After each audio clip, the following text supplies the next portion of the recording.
आज आपण 5.1 मधील क्वेश्चन नंबर 7 बघूयात.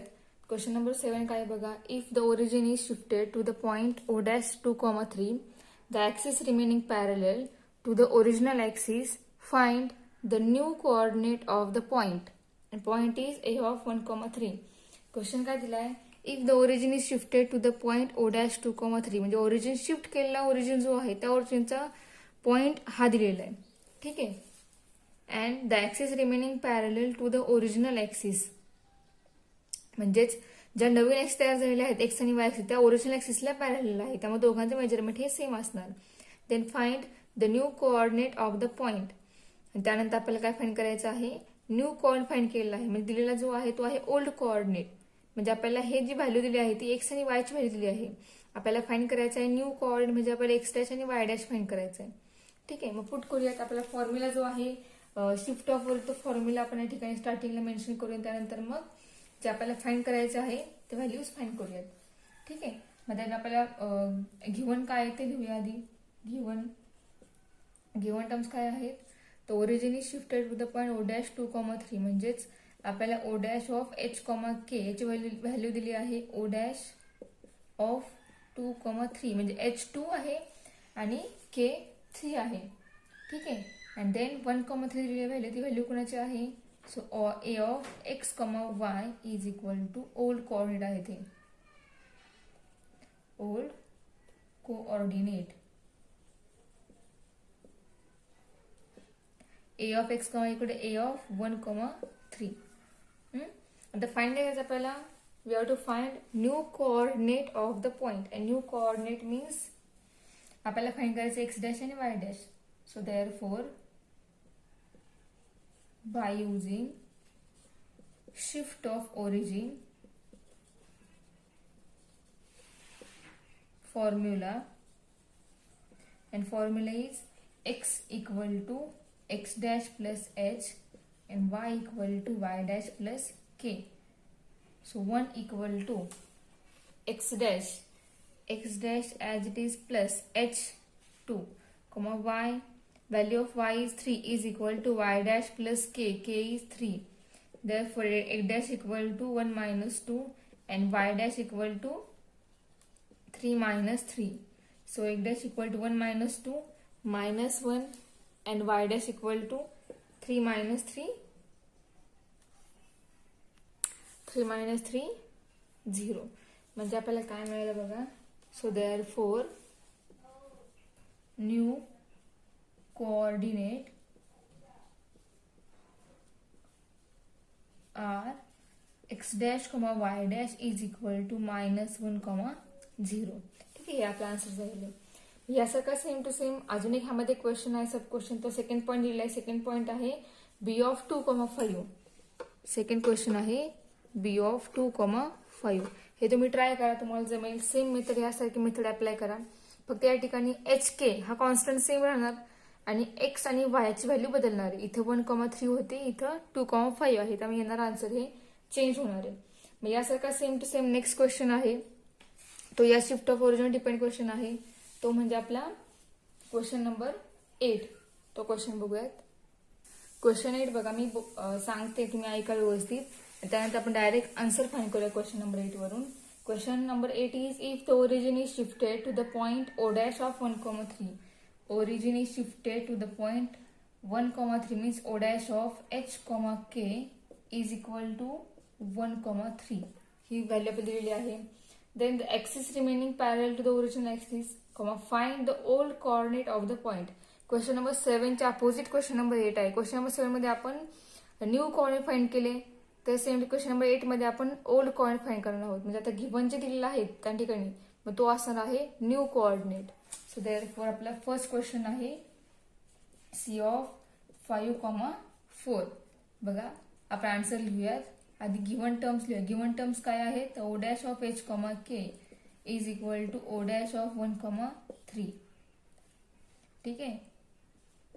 देन गिव्हन काय आहे हे न्यू कोऑर्डिनेट आहे. So therefore new coordinate are C of x dash, y dash is equal to C of 5, 4. ठीक आहे, आपल्याला फाइंड करायचे आहेत काय, old coordinate. So by shift of origin formula x equal to x dash plus a h and y equal to y dash plus k. So x equal to x dash is 5 plus h, value of h is 1, and y equal to y dash is 4 plus k is 3. So x equal to 5 plus 1 6 and y equal to 4 plus 1 7. म्हणजे आपल्याला answer काय मिळालं. So therefore old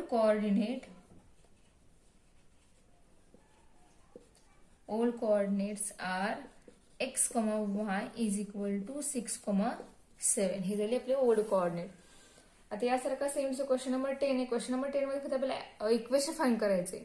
इथं point find केले old and new coordinate. आता question number 10 मध्ये आपण equation find करणार आहोत. मग न्यू इक्वेशन असेल किंवा ओल्ड इक्वेशन, ते कसं इक्वेशन आहे ते बघूयात आपण. क्वेश्चन नंबर 10 काय बघा, obtain the new equation of the following loci of the origin is shifted to the point O dash of 2, 2, the direction of axis remaining the same. आपल्याला find करायचं काय बघा, obtain the new equation of the following loss आहे. जे दिलेलं आहे equation त्याचं आपल्याला न्यू इक्वेशन फाइंड करायचे. म्हणजे हे आहे ओल्ड कोऑर्डिनेट साठी असलेलं ओल्ड इक्वेशन.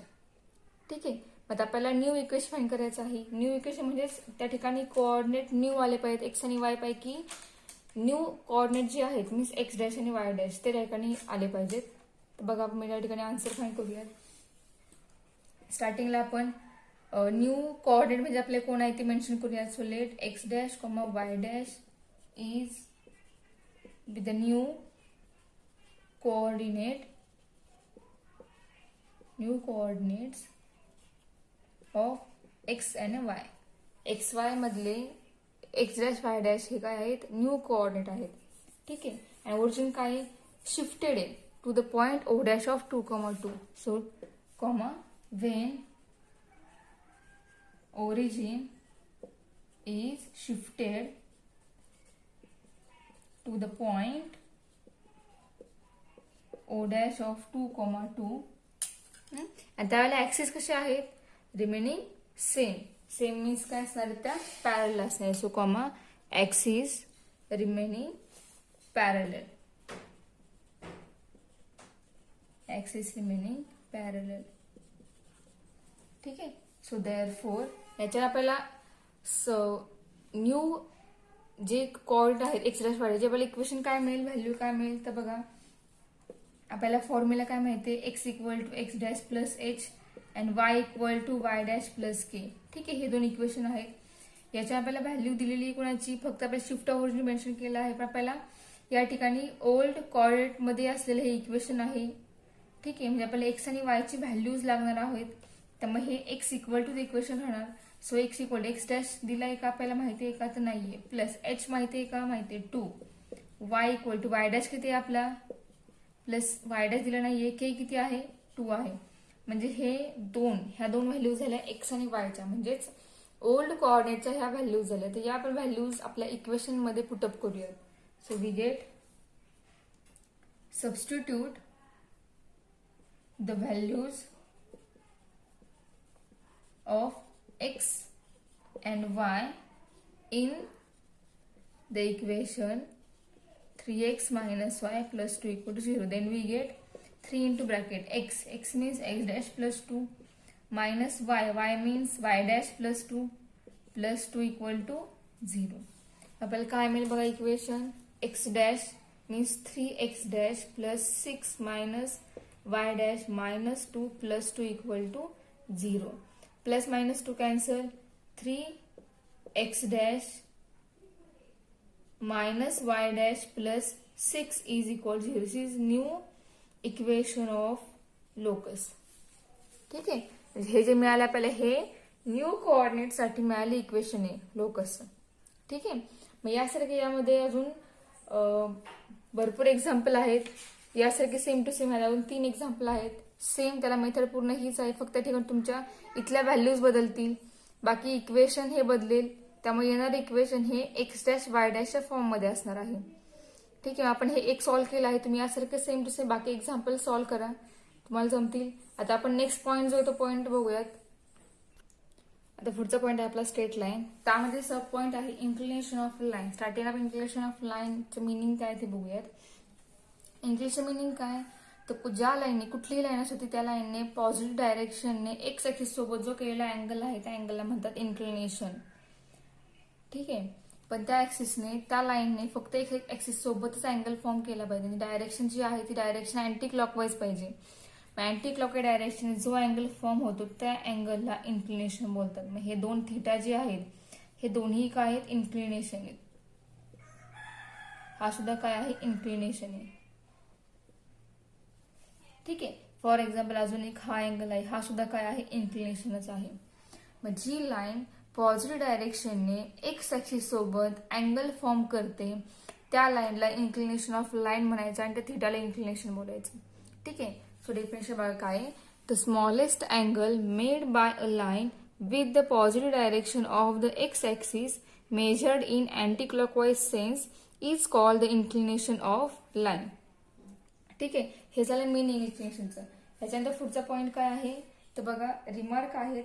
फर्स्ट रिमार्क काय आहे बघा, यामध्ये two lines are parallel if and only if they have the same inclination.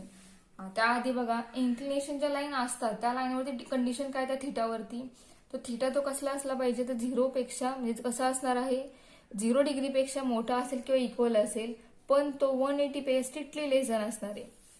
म्हणजे 180 सुद्धा अँगल जो असेल 180 असेल तो इन्क्लिनेशन होणार नाही, कारण ती लाईन ही स्ट्रेट लाईन तयार होते आणि त्या लाईनचा एक्स सोबत अँगलच फॉर्म होत नाही, त्यामुळे तो अँगल एक तर 0 डिग्री असणार आहे. ठीक आहे, म्हणजे आपला अँगल थीटा जो आहे तो 0 डिग्री असेल किंवा 0 डिग्रीपेक्षा स्ट्रिक्टली ग्रेटर असणार आहे, ग्रेटर इक्वल असणार आहे, पण 180 पे तो अँगल जो आहे तो स्ट्रिक्टली लेस देन असणार आहे. ठीक आहे, मग तो अँगल 180 पेक्षा मोठा होणारच नाही किंवा 180 सुद्धा होणार नाहीये. मग ही जी आहे ही कंडिशन आहे या इन्क्लिनेशनच्या लाईनवरती आणि थिटावरती. ठीक आहे, आता त्यामध्ये फर्स्ट रिमार्क आहे बघा, two lines are parallel if and only if they have the same inclination. जर दोन लाईन पॅरलल असतील, सिमिलरली या दोन लाईन बघा पॅरलल लाईन घेतलेल्या आहेत L1 L2, हे दोन्ही लाईन पॅरलल आहेत. मग पॅरलल लाईनचा जो इन्क्लिनेशन आहे तो कसा असणार आहे, इक्वल असणार आहे, कारण ते इक्वल अँगलच्या फॉर्म मध्येच तो ती लाईन एक्स ऍक्सिसला इंटरसेक्ट करणार आहे. त्यामुळे हे दोन्ही अँगल कसे असणार आहेत, सेम असणार आहेत, दोन लाईन पॅरलल असल्यामुळे. ठीक आहे, किंवा दोन अँगल पॅरलल असतील तर त्या दोन लाईन कशा असणार आहेत, इक्वल असतील. ठीक आहे, अँड सेकंड काय बघा note, the inclination of the X axis and line parallel to X axis is 0. बघा या एक्स ऍक्सिसचे इन्क्लिनेशन किंवा या एक्सला पॅरलल लाईनचे इन्क्लिनेशन हे किती असणार आहे, 0 डिग्री असणार आहे. बघा या ठिकाणी एक्स ऍक्सिस ही पूर्णपणे, आणि आपल्याला कंडिशन काय म्हणजे इन्क्लिनेशन कशी असणार आहे तर त्या लाईन ज्या लाईनने एक्स ऍक्सिस सोबत अँगल फॉर्म केला आहे पॉझिटिव्ह डायरेक्शनने त्या अँगलला आपण इन्क्लिनेशन बोलतो. ठीक आहे, पण तीच लाईन जर एक्स ला पॅरलल असेल किंवा ती लाईन जर एक्स ऍक्सिस असेल तर अँगलच फॉर्म होणार नाही. मग अँगल फॉर्म न झाल्यामुळे त्याचं इन्क्लिनेशन किती असणार आहे तर 0 डिग्री असणार आहे. ठीक आहे, म्हणजे फर्स्ट रिमार्क काय झाला, पॅरलल लाईनचं इन्क्लिनेशन सेम असतं. बघा first remark is first is parallel line inclination is same. ठीक आहे, and second remark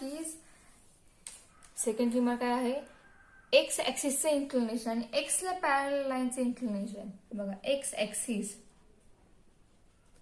इन्क्लिनेशन किती असणार आहे, 0, आणि कुणाचं parallel to X axis, parallel to X axis, म्हणजे या एक्स ऍक्सिसला पॅरलल लाईनचे इन्क्लिनेशन या एक्स ऍक्सिस इन्क्लिनेशन किती असणार आहे, 0 डिग्री असणार आहे, कारण त्या ठिकाणी अँगल फॉर्म होणार नाहीये, त्यामुळे तो 0 डिग्री असणार आहे.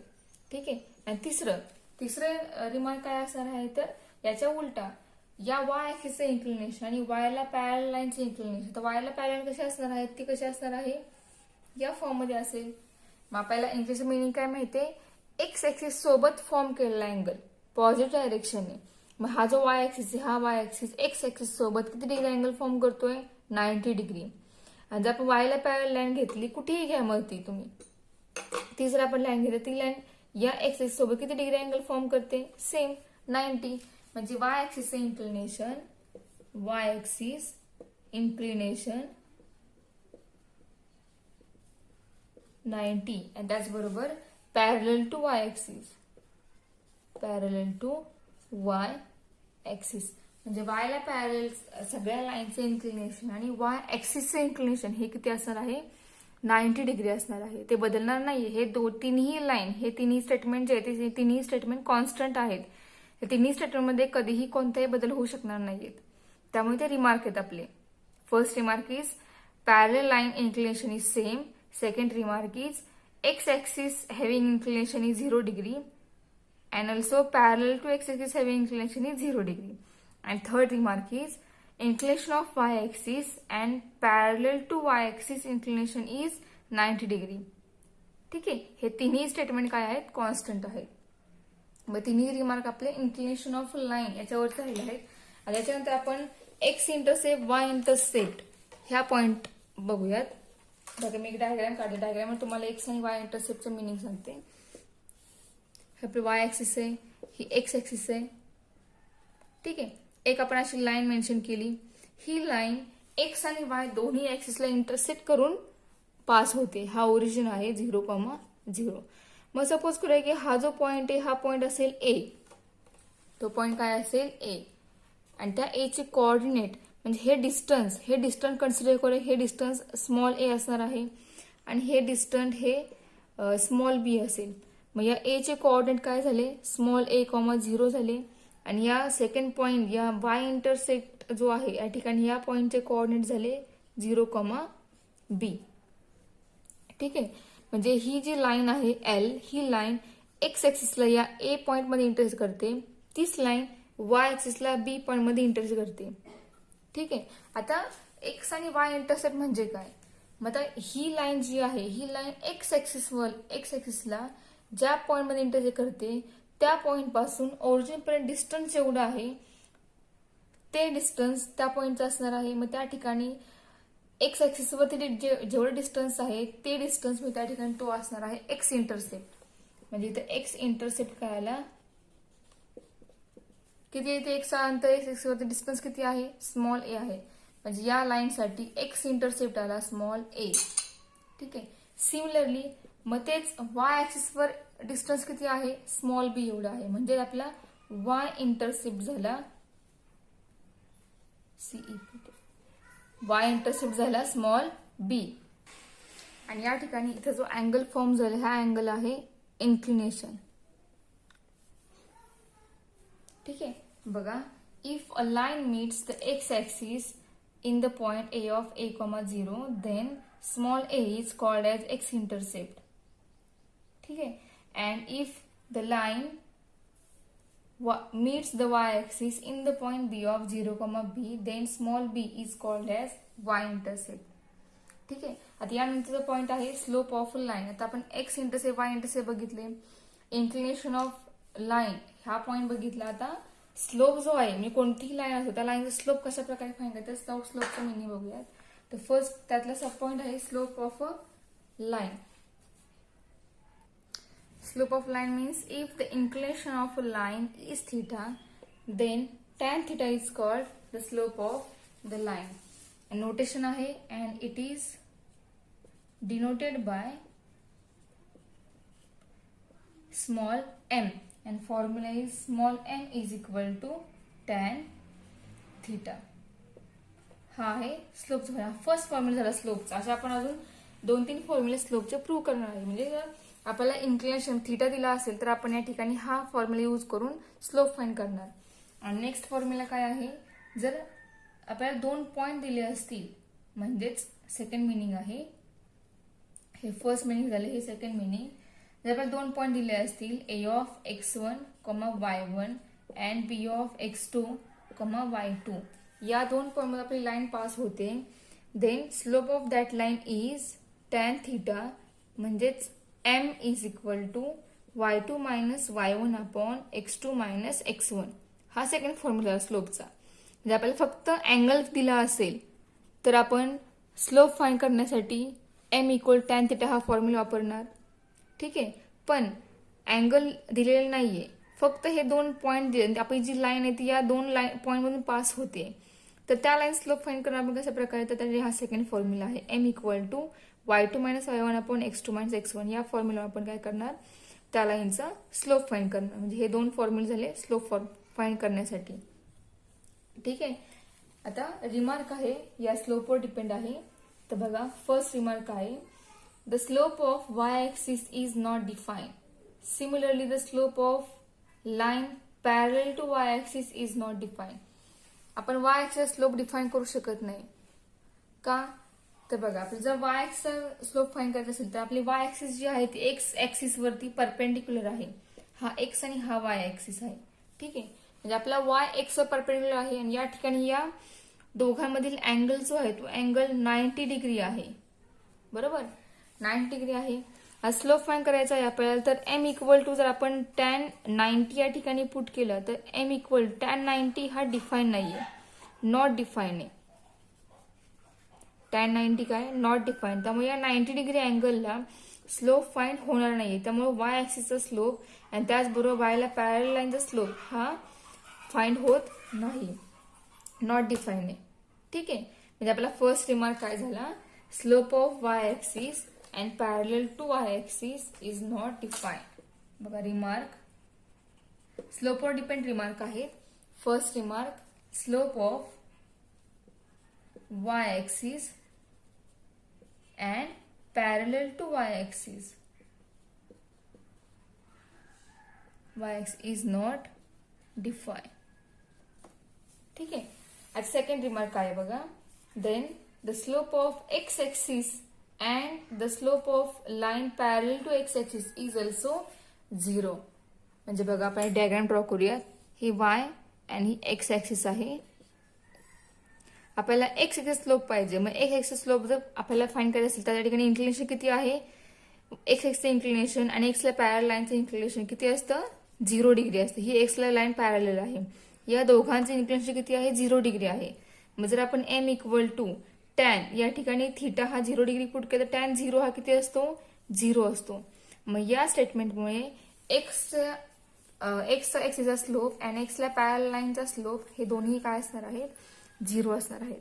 सो ठीक आहे, सेकंड रिमार्कला मिळाला slope of X axis and parallel to X axis is 0. बघा, वाय ऍक्सिस आणि वायला पॅरल लाईनच्या एक्सची लाईनचा स्लोप हे दोन्ही डिफाईन नाहीये. त्याचबरोबर x ऍक्सिसचा slope and parallel to X axis या दोघांचाही स्लोप किती असणार आहे, 0 असणार आहे. ठीक आहे, आता थर्ड रिमार्क काय आहे, टू लाईन्स आर पॅरल if and only if they have the same slope. जर 2 लाईन पॅरल असतील तर दोन्ही लाईनचा स्लोप हा सेम असणार. का सेम असणार, त्या दोघांचाही अँगल सेम असणार. अँगल सेम असल्यामुळे आपण या ठिकाणी जर पुट केली व्हॅल्यूज या अँगलच्या ठिकाणी तर m इक्वल टू येणार आन्सर हे पण काय येणार आहे, सेम येणार आहे.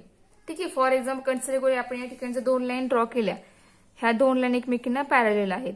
म्हणजे हे इन्क्लिनेशन काय असणार आहे, इक्वल असणार आहे. मग हे 30 डिग्री असेल, हे 30 डिग्री असेल, तर इथं पुट केलं आपण m इक्वल टू टॅन 30. मग या ठिकाणी यासाठी येणारा आन्सर दोघांसाठी काय येणार आहे, इक्वल येणार आहे. मग त्यामुळे कॉन्स्टंट स्टेटमेंट अजून आपल्याला काय मिळालं, पॅरलल लाईन स्लोप किंवा slope of parallel line, slope of parallel lines are same. ठीक आहे, हे का सेम असणार आहे, दोघांचं इन्क्लिनेशन सेम असल्यामुळे येणारा आन्सर सेम येणार. त्यामुळे दोघांचाही स्लोप काय असणार आहे, सेम येणार आहे. ठीक आहे, आता यानंतर नेक्स्ट आहे परपेंडिक्युलर लाईन्स. ठीक आहे, पॅरल लाईनचं आपल्याला समजलं की पॅरल लाईन स्लोप हा सेम असतो, इक्वल असतो. परपेंडिक्युलर स्लोप कसा असतो, तिसरं बघा, फोर्थ, परपेंडिक्युलर लाईनचा स्लोप हा त्या दोन लाईनच्या स्लोपचा प्रोडक्ट जर आपण घेतला तर प्रोडक्ट हा -1 येतो. काय तो, परपेंडिक्युलर लाईनसाठी बघा, आपण जर एक लाईन कन्सिडर केली, सपोज करूया की ही एकमेकींना लाईन त्या परपेंडिक्युलर असते, म्हणजे त्या लाईन अशा असतील, ही लाईन असेल आणि ही लाईन असेल. ह्या दोन लाईन एकमेकींना काय आहेत, परपेंडिक्युलर आहेत. बरोबर, मी इथे घ्या किंवा हा अँगल घ्या, कुठलाही कन्सिडर करा. ते सगळे अँगल कसे असणार एकमेकींना 90 डिग्री असणार सगळे अँगल. इथले हा अँगल हा कुठलाही कन्सिडर केला अँगल तो अँगल कसा असणार आहे, 90 डिग्री असणार आहे. या ठिकाणी ही लाईन L1 असेल, ही लाईन L2 असेल, तर L1 चा स्लोप हा जर M1 कन्सिडर केला आपण आणि L2 लाईनचा स्लोप M2 कन्सिडर केला, तर ह्या दोन लाईन परपेंडिक्युलर आहेत. सो या दोन्ही लाईनचा स्लोपचा प्रोडक्ट हा आपल्याला किती मिळणार आहे, M1 into M2 equal to 90 degree मिळणार आहे. सॉरी, प्रोडक्ट हा मायनस मिळणार आहे.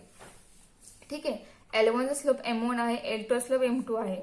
ठीक आहे, सो M1 इंटू M2 आपण जर केलं त्या ठिकाणी आपल्याला मिळणारा आन्सर ही मायनस मिळणार आहे. तर हे दोन्ही स्टेटमेंट कॉन्स्टंट आहेत की पॅरल लाईनचा स्लोप हा सेम असतो, त्याचबरोबर परपेंडिक्युलर लाईनचा स्लोपचा प्रोडक्ट हा -1 असतो. हे दोन स्टेटमेंट लक्षात ठेवायचे. या ठिकाणी बघा L1 L2 ह्या दोन लाईन एकमेकांना परपेंडिक्युलर आहेत, या ठिकाणी दोन्हीकडे सुद्धा. आता आपण बघाशी बघितलं काय, परपेंडिक्युलर लाईन स्लोपचा प्रोडक्ट हा काय असतो, -1 असतो. मग हे प्रूव्ह करूया आपण की हा प्रोडक्ट -1 कशा प्रकारे येते. आणि इथे बघा हा जो ही L2 लाईन जी ह्या L2 नी एक्स ऍक्सिस सोबत केलेला अँगल जो आहे तो अँगल म्हणजे आपला इन्क्लिनेशन आहे, तो अँगल या ठिकाणी अल्फा दिलेला आहे. इथे या ठिकाणी तोच अँगल बीटा आहे. ठीक आहे, मग आता हा अल्फा किती आहे, तो अल्फा बीटापेक्षा मोठा आहे. बरोबर, बीटा हा स्मॉल अँगल आहे. मग अल्फा किती असणार, तर बीटा प्लस 90 डिग्री जर आपण केलं तर तेवढा जो अँगल आहे तेवढा हा अल्फा अँगल असणार आहे या फर्स्ट डायग्रामसाठी. सेकंड डायग्राम बघितलं तर ठिकाणी अँगल कोणता आहे, बीटा आहे. तो ह्या ठिकाणी बीटा किती असेल, तर हा अल्फा प्लस 90 एवढा असणार आहे. ठीक आहे, म्हणजे हा अल्फा किती आला, बीटा प्लस 90 मीन्स अल्फा असणार आहे.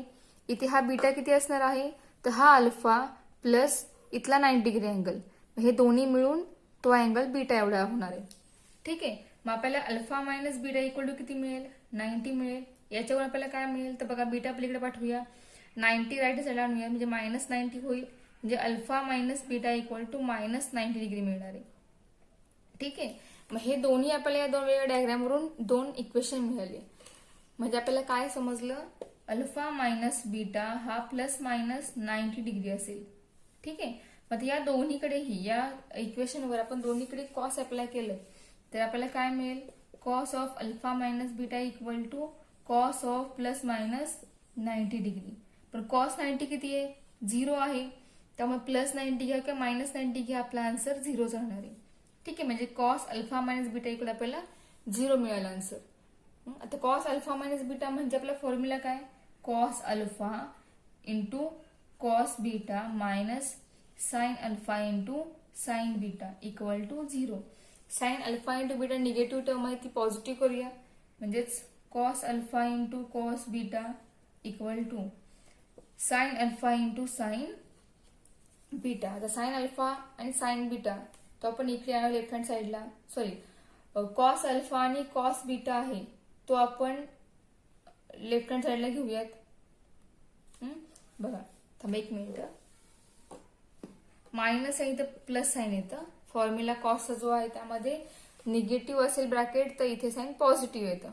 ठीक आहे, आता कॉस अल्फा आणि कॉस बीटा ती टर्म आपण इकडे पाठवूयात राईट हँड साईडला. आपल्याला काय मिळेल मग, sine alpha sine beta equal to minus cos alpha cos beta. आता कॉस अल्फा कॉस बीटा मायनसला मल्टिप्लाय आहे तो आपण लेफ्ट हँड साईडला आणूया, तो काय होईल, sine alpha sine beta divide होईल. म्हणजेच sine alpha into sine beta upon cos alpha into cos beta equal to -1.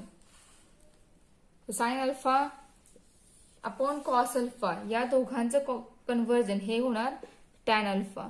Similarly sine beta upon cos beta याचं कन्व्हर्जन होणार टॅन बीटा इक्वल टू -1. आपल्याला formula कोणता माहिती आहे, M slope means tan theta आहे. बरोबर, मग कन्सिडर करूया की थिटा हा अल्फा आहे आणि बीटा आहे. मग फर्स्ट अल्फासाठी आपण M1 स्लोप आहे कन्सिडर करूया आणि टॅन बीटासाठी M2 हा स्लोप आहे हे कन्सिडर करूयात. म्हणजे या ठिकाणी आपल्याला मिळालं काय, M1 इंटू M2 या दोघांचा प्रोडक्ट हा -1 आहे हे आपल्याला समजलेले. म्हणजे दोन परपेंडिक्युलर लाईन आपण जर घेतल्या तर परपेंडिक्युलर लाईनच्या स्लोपचा प्रोडक्ट हा किती येणार आहे, -1 एवढा येणार आहे. ठीक आहे, मग हे जर प्रूफ झालं, हे प्रूफ एक्झाम मध्ये विचारत नाही पण जस्ट आपल्याला समजलं पाहिजे की परपेंडिक्युलर लाईन स्लोप हा -1, प्रोडक्ट हा -1 का येतो यासाठी हे प्रूफ घेतलेलं आहे. आता यानंतर एक लास्ट पॉइंट आहे या पॉइंट 5.2च्या अगोदर. तो लास्ट पॉइंट आहे अँगल बिटवीन इंटरसेक्टिंग लाईन. आतावर स्लोप फाइंड करण्यासाठी फॉर्म्युले प्रूव्ह केले. आता पुढचा आहे angle between intersecting line. Intersecting line मधील अँगल फाइंड करायचा कसा, त्यासाठी हा पॉइंट आहे अँगल बिटवीन इंटरसेक्टिंग लाइन्स. ठीक आहे. मग आता दोन लाईन मधील अँगल फाइंड करायचा कसा, त्यासाठी फॉर्म्युला आहे tan θ इक्वल टू मॉड आहे. त्या फॉर्म्युल्याला मॉड टाकलेली व्हॅल्यू त्या फॉर्म्युल्यासाठी tan θ इक्वल टू आणि m1 m2 हे दोन स्लोप आहे त्या दोन लाईनचे. मग फॉर्म्युला आहे m1 minus m2 upon 1 plus m1 into m2. या प्रकारे आपण दोन लाईन मधील अँगल फाइंड करू शकतो. इंटरसेक्टिंग लाईन मधील अँगल फाइंड करू शकतो. ठीक आहे. मग त्यासाठी आपल्याला दोन लाईनचे स्लोप माहिती असले पाहिजेत. हे दोन्ही m1 m2 जे आहे ते स्लोप आहेत. मग या स्लोप वरून आपण हा फॉर्म्युला वापरून अँगल फाइंड करू शकतो. ठीक आहे. याचं प्रूफ पुस्तकात आहे. प्रूफ एक्झाम मध्ये विचारत नाही त्यामुळे आपण घेतलं नाहीये. पण तुम्हाला हवा असतो तुम्ही पुस्तकामध्ये हे प्रूफ बघू शकता. डायरेक्ट फॉर्म्युला हा जर तुम्ही केला तरी चालेल. याच्यावर फक्त एक्झाम्पल्स पडतात. प्रूफ एक्झामला काही विचारत नाहीत. ठीक आहे. आता 5.2 वर डिपेंड 5.2 साठी जी थेअरी आहे ती पूर्ण थेअरी झालेली आहे आपली. आता नेक्स्ट लेक्चरमध्ये आपण 5.2 जो एक्सरसाइज आहे तो आपण घेणार आहोत.